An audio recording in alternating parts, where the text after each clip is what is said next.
Well, we thought we'd turn wave up on our side to see, got this port side backer block inside that had come loose before. It's come loose again. Apologize, we don't have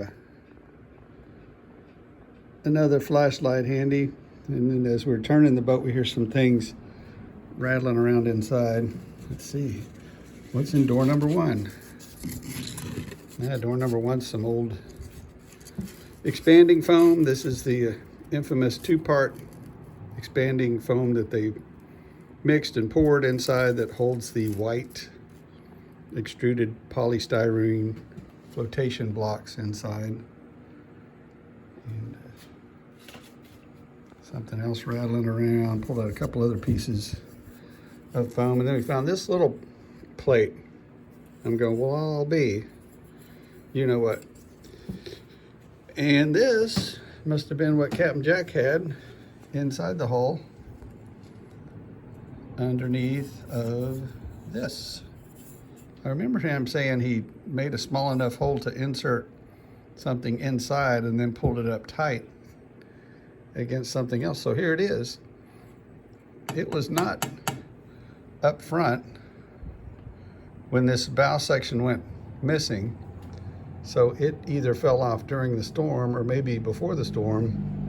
When we replaced a bow handle before, it might have dropped off and we didn't hear it, and it migrated back to the middle part of the boat. So now we have it.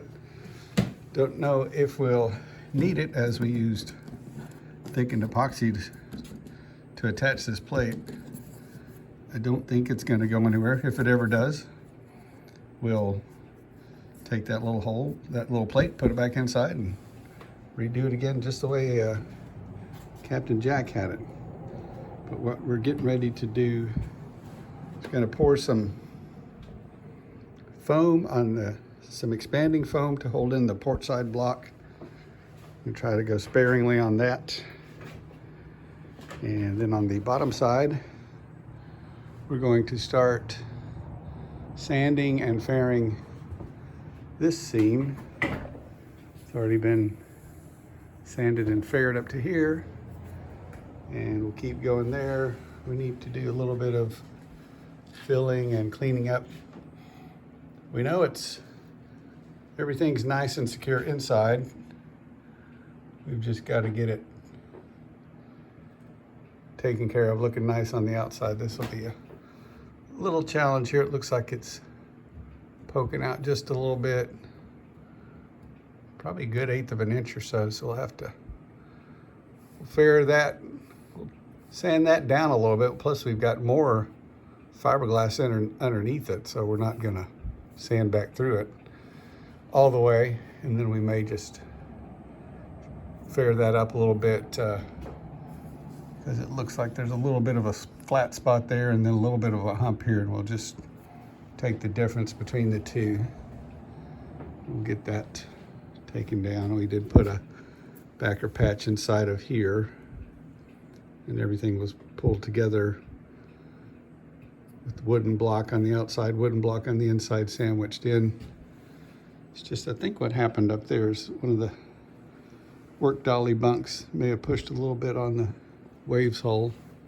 A nice little chunk missing there that's filled in. Now we just need to fair it and get it smooth. So this is fun. And you always, a little note, you got to be careful when you're done with this epoxy. You get little bits that squeeze out, and they can have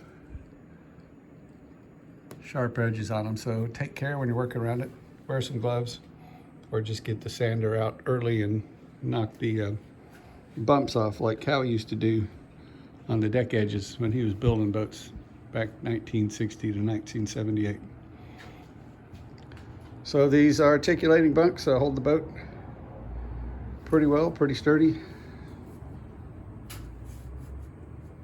And we'll get to working, mixing up some more foam and pouring it along the inside of this. Let me see if the camera will adjust if I put it inside. So hold on, here we go. Into the void.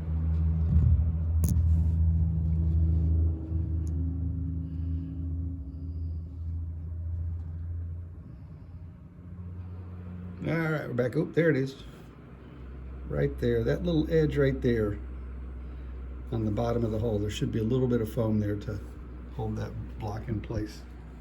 So we'll get to work doing that. Let that get tacked up, and then we'll get her flipped all the way over, upside down, and start working on the hull. And just there's another little note with these boats is make sure that hole is there for a purpose. That's the vent hole for the hull, so that when it heats up, air expands inside, that air pressure can stay equalized and you don't either collapse the hull or expand it. So I hope y'all are having a good one. We'll be back with you in a bit.